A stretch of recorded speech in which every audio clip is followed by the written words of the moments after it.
सवाल टैरिफ और पेनल्टी पर पूछा, उस पर एक शब्द नहीं बोलेंगे। अमेरिका से बहुत डरते हैं ये।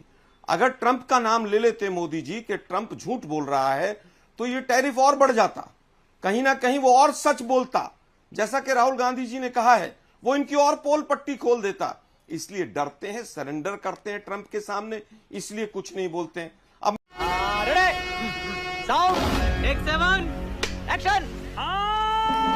आलोक शर्मा जी, अब आप इस बात का जवाब दीजिए। और सेना का तो युद्ध घोष ही हम अपने दर्शकों को पूरी लिस्ट दिखा रहे हैं। राजपुताना राइफल्स, जिनकी भूमिका भी थी इस बार ऑपरेशन सिंदूर में, राजा रामचंद्र की जय, वॉर क्राई है उनका, युद्ध घोष है। गोरखा रेजिमेंट का जय महाकाली जय गोरखाली, बिहार रेजिमेंट का है जय बजरंगबली, ज्वाला माता की जय डोगरा रेजिमेंट का है। कहां कहां तक दूर करेंगे? भगवान राम की तस्वीर तो संविधान पर भी लगी हुई है, तो फिर ये क्यों कहना कि धर्म को अलग रखो? देखिए, मुझे लगता है धर्म को अलग रखने का जो मकसद है, शायद बीजेपी उसको समझ ही नहीं पाई है। हमने कहा कि सेना के अंदर धार्मिक चीजों को इन्वॉल्व मत कीजिए। हमारी सेना के जहां पर भी कैंटोनमेंट होते हैं, वहां मंदिर भी होता है, मस्जिद भी होती है, गुरुद्वारा भी होता है, चर्च भी होती है। उसको केवल हिंदुत्व के नजरिए से मत देखिए, कहने का तात्पर्य ये था। You are right bro. सिंदूर से किसी को आपत्ति नहीं थी, ऑपरेशन सिंदूर रखा, किसी ने नहीं कहा। लेकिन जब बीजेपी वाले घर घर सिंदूर बांटने निकल लिए और सिंदूर के माध्यम से वोट मांगने लगे, तब सबको दिक्कत आई थी कि ये पुड़िया जो सिंदूर की बट रही है। और बिहार से तो आप भी आती हैं, बिहार में जो जो हुआ और बिहार की महिलाओं ने जिस तरह से इनके बीजेपी के तमाम नेताओं को गली मोहल्ले में दौड़ाना शुरू किया, उस पर आपत्ति थी कि आप सिंदूर के नाम पर जिस तरह से वोट मांग रहे हैं, सिंदूर के नाम पर जिस तरह से राजनीति करना चाहते हैं, वो रुकनी चाहिए, उसके लिए आपत्ति थी। अब बहुत अच्छी बात है, इनको हिंदू मुस्लिम तमाम चीजें दिखाई दी। अभी ऑपरेशन हथकड़ी और ऑपरेशन बेड़ियों के बाद ऑपरेशन टैरिफ और ऑपरेशन पेनल्टी भी आ गया है अमेरिका से। अरे बाप रे, ये तो धोती खोल रहा है। ये पूरी तरह से जीता जागता उदाहरण है कि पहले हमारे नागरिकों को हथकड़ी और बेड़ियां लगाकर भेजा और आज टैरिफ और पेनल्टी की भी घोषणा कर दी। वो जो नमस्ते ट्रंप और मेरे माय डियर फ्रेंड डोनाल्ड और पता नहीं कौन कौन सा चल रहा था 2 साल से, और यहां पर भी पूरे उसके लिए हवन किए गए, आरएसएस और तमाम लोग हवन कर रहे थे कि ट्रंप जीत जाए। ये फेल विदेश नीति का एक पूरा जीता जागता उदाहरण है, और किस तरह से उनको तमाम चीजों को डाइवर्ट किया जाए, उसका एक अलग से रास्ता निकाल लीजिए कि तमाम चीजों को आप अब प्रश्न चिन्ह के माध्यम से जनता के बीच में रख दीजिए। तमाम घोषणाएं हुई, कल सिक्योरिटी लैप्स कैसे हुआ किसी को नहीं पता। क्या मोदी जी का दौरा जम्मू कश्मीर का रोका गया था, किसी को नहीं पता। झूठ को झूठ कहने का 56 इंच और विश्वगुरु में हिम्मत नहीं है कि अगर ट्रंप झूठ बोल रहे हैं तो एक बार कह देते आप, क्या दिक्कत थी। कल का भी पूरा जो प्रोसेस दिखा वो करेज से ज्यादा कवर अप नजर आया कि किस तरह से कवर अप किया जाए। बेशर्मो शर्म करो शर्म। 100 दिन के बाद संयोग हुआ, प्रयोग हुआ, वो पूरा देश आज गली मोहल्ले में चर्चा कर रहा है कैसे हुआ ये सीज फायर, अचानक कैसे रुक गया। अरे भैया, महादेव रखिए, हनुमान रखिए, दुर्गा रखिए, सब कुछ रखिए, लेकिन ये बता दीजिए सीज फायर क्या डीजीएमओ के कहने से रुका? डीजीएमओ को किसने पावर दी?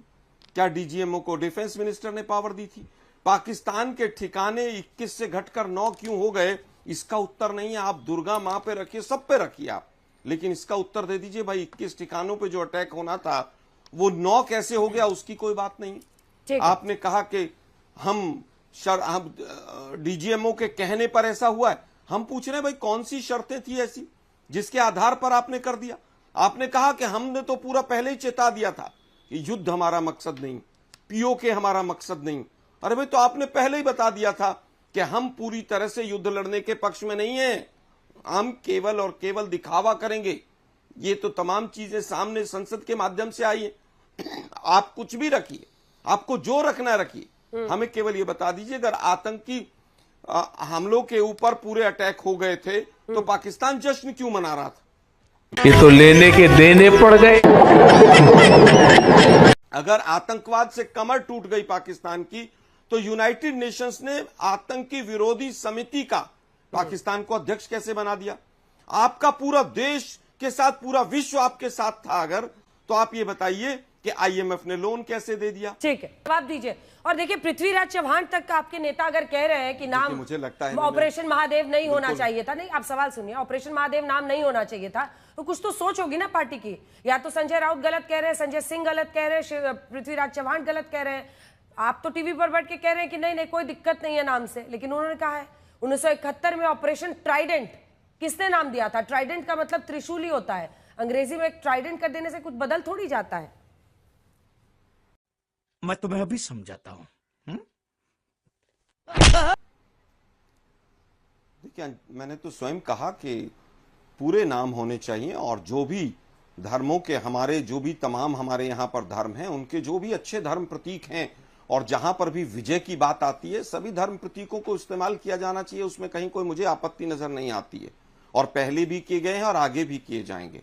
लेकिन दुर्भाग्य इस बात का है कि जब तमाम जो चीजें हैं सेना की, उनको जब आप धर्म के नजरिए से देखेंगे, और बीजेपी के प्रवक्ता ने तो साफ ही कह दिया कि हमारे यहां पर धर्मनिरपेक्ष राजनीति हो ही नहीं सकती है, तो इनसे ज्यादा कुछ और कह नहीं सकते, वो इनके जो जहन में है वो इनके मुख से आ गया है। मैं तो सीधा सीधा सवाल पूछ रहा हूं कि भाई किस तरह से चीन 80% जो हथियार पाकिस्तान को दे रहा था, उसको आपने वीजा, ऑपरेशन सिंदूर चल रहा है और आपने उनके नागरिकों को वीजा देना शुरू कर दिया, उसका कोई उत्तर नहीं। आपने आप दिखाएंगे, आप ये करेंगे, आप वो करेंगे, ये करेंगे, वो करेंगे। सवाल टैरिफ और पेनल्टी पर पूछा, उस पर एक शब्द नहीं बोलेंगे। अमेरिका से बहुत डरते हैं ये। अगर ट्रंप का नाम ले लेते मोदी जी कि ट्रंप झूठ बोल रहा है, तो ये टैरिफ और बढ़ जाता, कहीं ना कहीं वो और सच बोलता, जैसा कि राहुल गांधी जी ने कहा है, वो इनकी और पोल पट्टी खोल देता। इसलिए डरते हैं, सरेंडर करते हैं ट्रंप के सामने, इसलिए कुछ नहीं बोलते हैं। अब मैंने सरेंडर शब्द बोला तो पूरा देश समझ गया आज तक के दर्शक मैं किसके लिए बोल रहा हूं। जैसा कि अभी के शहजाद जी कह रहे थे, सरेंडर कहूंगा, फेंकू कहूंगा, कुछ भी कहूंगा, तो सब पूरे देश समझ जाते हैं कि अगर झूठा पीएम कहा तो किसके लिए कहा। Emotional damage. लेकिन आज का विषय वो नहीं। आज का विषय सीधा सीधा यह है कि क्या आतंकवाद समाप्त हो गया, क्या मकसद पूरा हो गया। अरे भाई, मकसद अगर पूरा हो गया तो 21 से ठिकाने जो 9 हुए उसकी परमिशन किसने दी? ये पेपर लीक किसने किया? क्या फाइनेंस मिनिस्टर को प्रधानमंत्री मोदी ने फॉरेन मिनिस्टर को कहा कि आप उनको पहले ही फोन करके बता दीजिए? क्या कैबिनेट का फैसला था? कल रक्षा मंत्री महोदय ने, डिफेंस मिनिस्टर महोदय ने कहा कि हमने उनको बोल दिया था कि वी डोंट वांट एस्केलेशन। अरे भाई, आप एस्केलेशन नहीं चाहते थे, आप युद्ध नहीं चाहते थे, आप पीओके नहीं लेना चाहते थे, तो 2024 में चिल्ला चिल्ला के क्यों कह रहे थे कि 6 महीने की मोदी जी की सरकार आ जाने दीजिए, 6 महीने में पीओके हमारा होगा? वोट तो इस बात पर मांग रहे थे आप, और उसके बाद फिर सरेंडर कर दिया। हमारी सेना बहादुरी के साथ लड़ रही थी, उसको नमन हम करते हैं पूरी तरह से, लेकिन उनको किसने कहा कि केवल मिलिट्री जगह पर करना है, रेस्ट्रिक्ट किसने किया? सवाल सीधा है कि सेना के हाथ किसने बांधे? ठीक है, ठीक। तुम चुल्लू भर पानी में जाके डूब के मर जाओ। देखिए कंजना जी, धार्मिक परंपराएं, धार्मिक मान्यताएं, ये हमारे मुल्क की, हमारी मिट्टी की स्पिरिट है, इसको हम दूर नहीं कर सकते। लेकिन इसका मतलब ये नहीं है कि हम धर्म की आड़ में अपनी गलतियां, अपनी गुनाह छुपा लें।